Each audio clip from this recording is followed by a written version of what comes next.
All right. Hey, everybody. Jeremy and Joe, it's Friday. It's 9 o'clock. We've got a special guest in studio, Brad Riter. Hi. I've seen you in that spot before. I have. Yeah, I've been here. My code doesn't work to get in the building. Okay. I don't know if you guys changed them since 2007, but Yeah. something didn't work, so I had to wait. But what's weird is a lot is the same and a lot is different. Yeah, we actually just went through some renovations in the building. So, yeah, new conference room, new stuff. But the people, too. So it's like I know 90% of the people in this building. I'm sure there are a couple that I don't. Some are like, oh, my God, it's so good to see you. It's been so long. And then I walk past Wheeze from Kiss. He's like, hey, Brad. Yeah. People don't even know I was gone. Yeah. Well, Brad, of course, maybe you don't know Brad. Brad used to work here long ago, and he's going to be filling in 1 to 3 with Tim Graham. You guys are doing a week together, and then he's going to the Combine, and you're still going to be here. We're still together, but I'll hold it down in the studio, so it'll be fine. You're basically 1 to 3 until I'm told otherwise, really. So. I'm going to say until further notice, but it's 2 weeks. This is not. I've gotten so many. My phone's been blowing up. Like I got hired to coach the Bills. Nice. Really, I'm just filling in on a radio show for a couple weeks while you guys and management here figures out what's going on. But sure. I might chain myself to the microphone and not let myself out after 2 weeks. But the plan right now is it's me and Tim for 2 weeks in studio, and then the Combine. So I'm here. Tim's down there. Sal's down there. They're going to be right on Radio Row, so we're going to be hopefully able to check in with live guests and that kind of stuff. And you've been, of course, like with UB for a long time. 2008. Since 2008. Yeah. So you've been traveling with UB, been doing your own show as well from 10 to noon these last couple of years. So you're still in practice. Well, I'm very much. I started a new radio show about a year ago or so, and it lasted 100 episodes. And then ownership changed, or not ownership, but management changed. And they're like, we got some other ideas. So I went away, but I had the momentum. Like I took 14 years off from really doing a show daily, and there's a mindset that comes with having to do it. And I picked it back up by doing 100 shows. So I was like, I'm not stopping the momentum. I'm not applying for jobs. I'm just gonna do this. This is what I'm better at. I was back like up to speed. So I ended at 100 episodes. Today will be episode 265. So I've done 165 2-hour shows from my house. I will do one today. I'm going to take 2 weeks off because I'm doing this, and then we'll reassess. All right. Well, here you are. Yeah. Welcome. Thanks, man. Yeah, we're here. We're here all the time these days. If you want to give us a call on anything for 803-0550, it's a Friday. We talked about Super Mario 3 in the last segment, so I know I'm taking some liberties. So pulling in here, it was right around the time that I was turning in off of Maple to come in, and it took from the time I was pulling in to the time I was parked for you two clowns to figure out what year 36 years ago was. And I just want to give you a little trick here. This year ends in 6. Anything that comes with a 6, it makes the math real easy. Yeah, I graduated in 92. It makes what grade was I in anytime very easy to figure out. Like, well, I remember sitting in 6th grade. That must have been 85 or 86. It's a good little trick. Mm-hmm. You're trying to bring you along here. You're talking to a guy who has a day of the week clock next to him. It says Friday, Brad. That's nice. That's what I need. I had a listener sent that to me because I too often was forgetting what day of the week it was. I get it. Probably because the Bills started playing on Mondays and Thursdays, and that's not fair. I shouldn't be required to know what day of the week it is when they do that I stuff. get very lost, especially you mentioned my connection with UB. Once they get into midweek action, good luck. Right. Good luck. The Bills are playing Thursday. The Bulls are playing Tuesday. Nobody's playing Saturday or Sunday, and I'm expected to know where to take my kids tonight. That's very difficult. So you'll be in with Tim. Tim Graham's going to come in and hang out with you for the week. So, whatever. It's an interesting offseason to say the least for that. You guys will be holding it down, talking Bills. Well, here's what's awesome Olympics, about that. Sabres, all that stuff. Here's what's awesome about that. I have kept up my practice of talking into microphones. I have not kept up my practice of knowing everything that's going on around the leagues. Tim brings all of that. So I can drive. I am very happy to hang out and go, hey, what happened there? I don't know. And then react to him as opposed to me coming out and spewing some hardcore opinion about a game I didn't watch or a season I haven't been following or whatever it is. So it's going to be a good combination. And plus, I mean, Tim and I have worked together forever as well. Yeah. Back to previous, I was doing a weekly thing with him 15 or 16 years ago as well. We're doing this live trivia thing he's helping out with. There's a lot. So a real good connection there. I'm thrilled to work with Tim. And you've got a good hockey team to talk about. Well, all right. That's been almost 18 years. That is, I was going to say. It's been almost that long. That's why he's back. Just the hockey team. All right. There's a good hockey team. Is this the time to call out Brian Koziel? I was going to save it for was going to save it for Monday, but I did the post-game shows for 2 years. They went to the Eastern Conference Finals twice. They won 4 playoff series. Brian Koziel has done it for 18 years. They've won no playoff series. Now they're back, and I think it is wise. I know there's a little bit of friction between the franchises and the station right now with all the changes that are happening right now, but I can't help but think the Sabres had something to do with it. Like, hey, could you maybe get Brad back in here? Because we were a lot better when he was around. Maybe. Eastern Conference Finals twice. It's like, I mean, it's a lifetime ago. But they are good again. They are. Their games are fun. They've got Olympians again. How fun is American Sabre Olympian?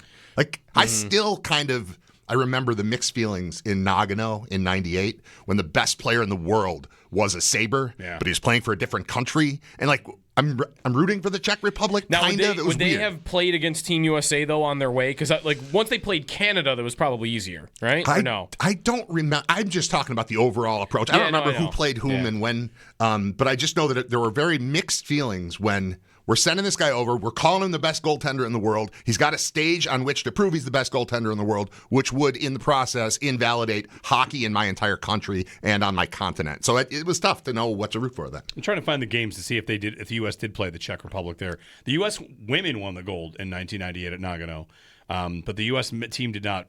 The men's team did not medal. Yeah, because for me, if I was experiencing that live, I think I would have had no issue once they played Canada.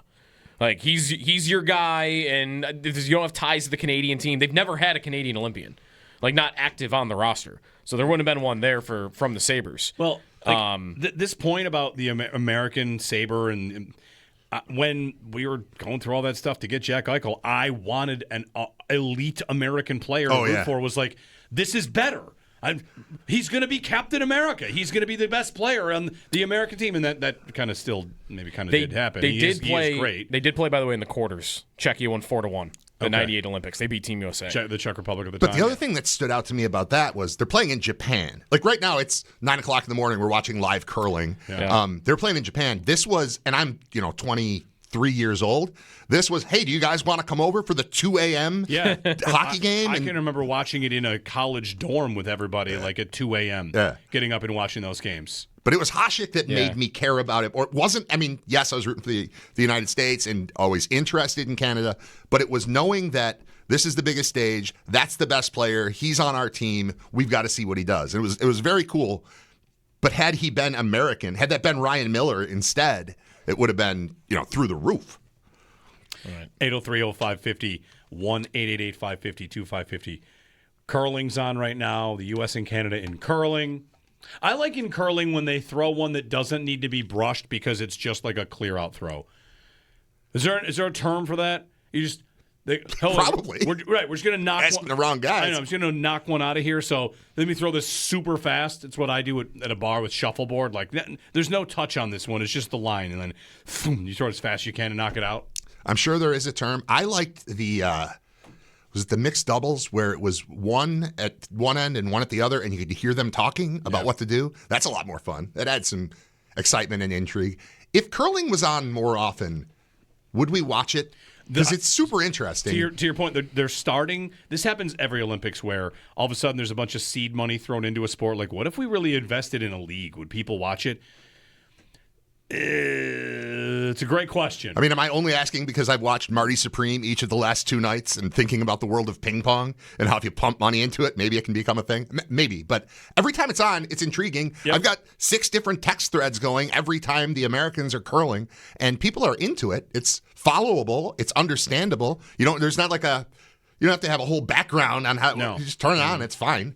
I don't know.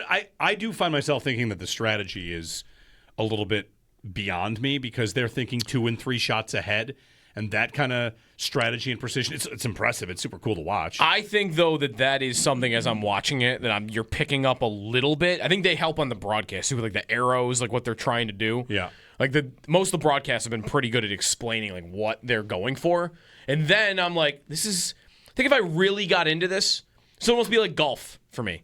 Like, listening to their discussion about what they should do almost reminds me of like a caddy and a go like, should we play to the back of the green? Yeah, you don't want to Do leave we wanna this go below here? above the hole, getting down On a putt, same thing. Like, it's got some golf vibes to me. The conversations that the guys are having. That makes sense. and the girls I think are that's probably right. Anyway, I'm into it. Also, the uniforms are great. have you ever tried it? Curling? Once, and I'm actually doing it again, I think, later in the month. Good. I remember, again, this is back in old radio days. I remember at some point, it was probably an Olympic year where the same thing happened. This conversation, have you ever tried it? No, we haven't. How do we find a place? And at the time, it was impossible to find a place. And then all of a sudden, there were places. And I still have never been a part of it. But it was like before Canal Side had it for a while. And maybe they still do. I've never done it. I'm not comfortable walking on ice in general. And even if they gave me fancy shoes for it, I just don't feel good about it.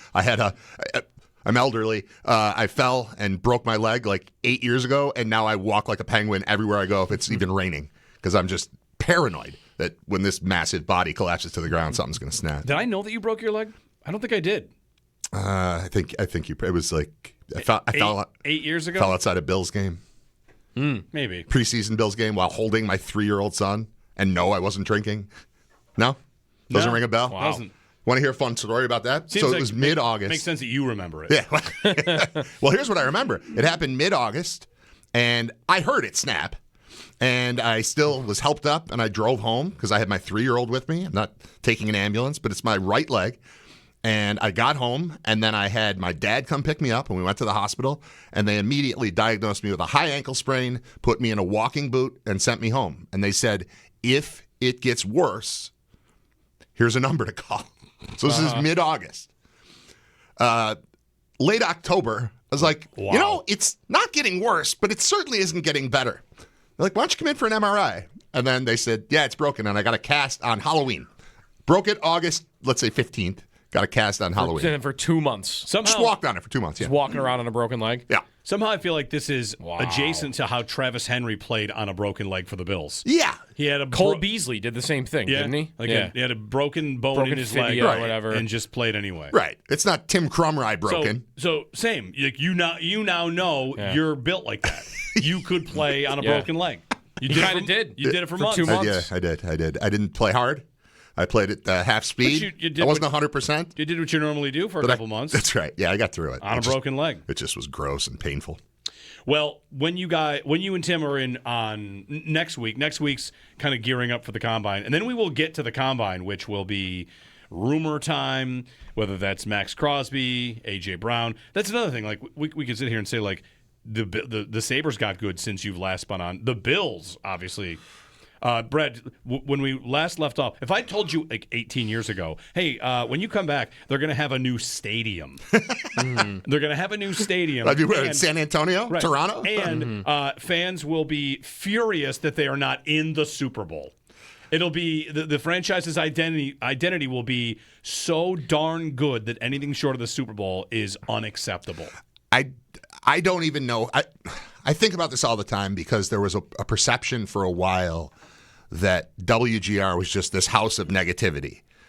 But my statement forever was, well, you haven't made the playoffs since it's been a sports station. And man, has that flipped. And now you don't win the division and people are livid. You don't win the division against a team that, to my eyes, clearly is a lesser team than yours. And people are still livid like something went wrong. We're talking about a window. The window is that dude's prime. And regardless, eliminate everyone else from the team, start over, pick up the scraps. You're going to be competing for the division if that guy's the quarterback with just base level or better. And, it's not, you can't take all the worst players and Josh Allen, but the world has changed completely with that. And I guess the Sabres got sick of the attention being there, and they've jumped back into the fray too. So it's a better time right now than when I left. For can sure. I tell you one thing I experience right now, like being out in the community talking with Bills fans. Joe and I had an event we were at last night, and people say hi. The frequency with which people are ready to tell us that they're not happy with the GM has never been higher. Like, I think there are points to defend him on, and there are points to get after him on.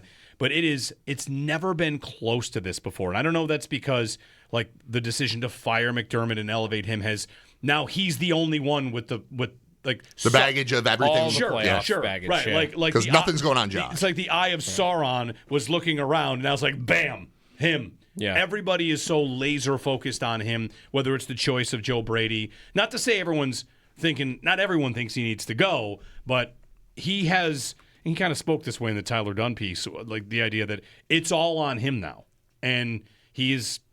Whatever. He's the focus of what a lot of people want to say about this team. More so than any other time I can remember a GM with this team. Yeah. What stinks is that you put yourself in that spot by being good enough that you become the issue. Because, not a lot of people were screaming about Buddy Nix when, Ryan Fitzpatrick or whoever it would have been. There was just this middling, I don't know where to point. I need all new stuff. But when you're looking at it going, okay, that part is perfect. The most important part is perfect. Now it's your job to make the rest of it, rise that up enough so that perfect can get you to the ultimate goal, which is the Super Bowl and winning it, not just going to it, winning it. There's way too much lately about the quarterbacks that haven't been to the Super Bowl. I don't care about going to the Super Bowl. At this point, in Buffalo, I've been to 4 Super Bowls as a fan. You have. I don't, right, but There's a lot that happened.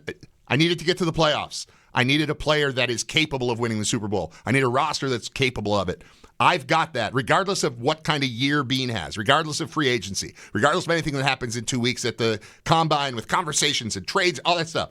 If I've got Josh Allen, I've got and the basic group that they have right now, they're going to be competitive for the division, and they're going to be competitive for the top of the conference, and they're going to be competitive in that game if they get there, no matter what he does. So that takes, to me, a little bit of the focus off of Bean. I need some tweaks, but I also need some luck and randomness and injuries, health. Let me give you a parallel, because I think there are parallels to this. It sounds like that whole conversation, while correct, that sounds like LeBron in Cleveland. Mm-hmm. Right? I'm always going to be good. Congratulations. And then basically you can do everything wrong and it doesn't matter. A little bit. There's a little bit of that. Yes, you have this player, but now we're at a little bit of, you're always going to be competitive. So it's your job to make sure that the floor is no longer at least I've got the floor here. All right, and that's where, to a point here that is always made, people will say, Bills fans are so spoiled asking for this. Excuse me. The New England Patriots in your division have been to 11 Super Bowls, 10 of them since the last time this team went. No one should ever say we're spoiled. They've been to 10. And when they lose, they get callers to their postgame show being I didn't think Josh McDaniel was ready for this game. I think he was a disaster. That's spoiled. Are you ready for a reminder of what it used to be like when you and I worked together? It was just, you do a metaphor. Now I'll do my metaphor. Yeah. Sandpaper. I found myself moments ago thinking about sandpaper. The different grits of sandpaper. You need the rough one. And we get it down to this. And then you need the slightly finer one. You get it down to this. We're at the point where we need the finish carpenter. We're just sanding the edges and trying to make it smooth and perfect to get it to that spot, because the larger amount of work is done. But what you're saying is we need the fine sandpaper. We need the finish carpenter to shape this roster in the way to put it over the top. That could be the hardest part, right? Is getting that last step. And I think where a lot of fans are right now is they are getting, and maybe this is why the GM is getting even more heat, there is an anxiety that is existing in people right now. Are they going to win one with him? Because he's 30, or he's turning 30 in 2 months, and he hasn't been to one yet. He hasn't won one yet. And I think there has been this confidence that I've had, I think everybody has had, ever since he became best 2 quarterback in the league, 2020. that this is going to happen. Yeah. They've got time here. They're going to win one. And now we're through his 20s, and it hasn't happened. And I think there are people that are getting really anxious at the idea of, I had one era of a near dynasty that got there 4 times and didn't win it. Now I've got this guy who is one of the greatest quarterbacks of all time, and I just can't get there. Was the peak moment of that Josh bawling openly at the postgame press conference, where he made it okay to start questioning? If he's thinking this, if he's feeling this way, maybe is it okay for me to feel this way? I don't know. I feel that. I do. When the athlete says it, I think you're allowed to say it too. There's a parallel here. When Alex Tuck said, we're not trying to squeak in, we're trying to win the cup. All right, good. Now I get to say that too. Yeah. He said it. It's not crazy, even though it still might feel a little bit crazy. All right, 803-0550, our phone number. Brad's hanging out for another segment. When we get back, we're going to do a thing, Brad, which, once you're here, you'll start noticing the bullpen chat. Well, they call it the bullpen. I call it the chat. The YouTube comments. Every once in a while, we check in on what's going on in there. Yeah. Just because they're always talking about something. And Owen keeps tabs on the Petri dish. Let me say this about the bullpen chat. The bullpen chat has found my show. I live stream at 10 o'clock every day. You're on YouTube. And they've moved over there. So, there's a group, and the conversation from here moves to there, and I never know what's going on. So this is good. This will be helpful. The term I think you're looking for is cross-contamination. Yeah, something. It's gross. For better or for worse. No, we'll check in with the bullpen. So if anybody wants a comment or a topic brought up, this is your time to do it. We'll check in the bullpen, in part because I just want to hear the music, because the music for the Open is really good. It's coming up next here on WGR.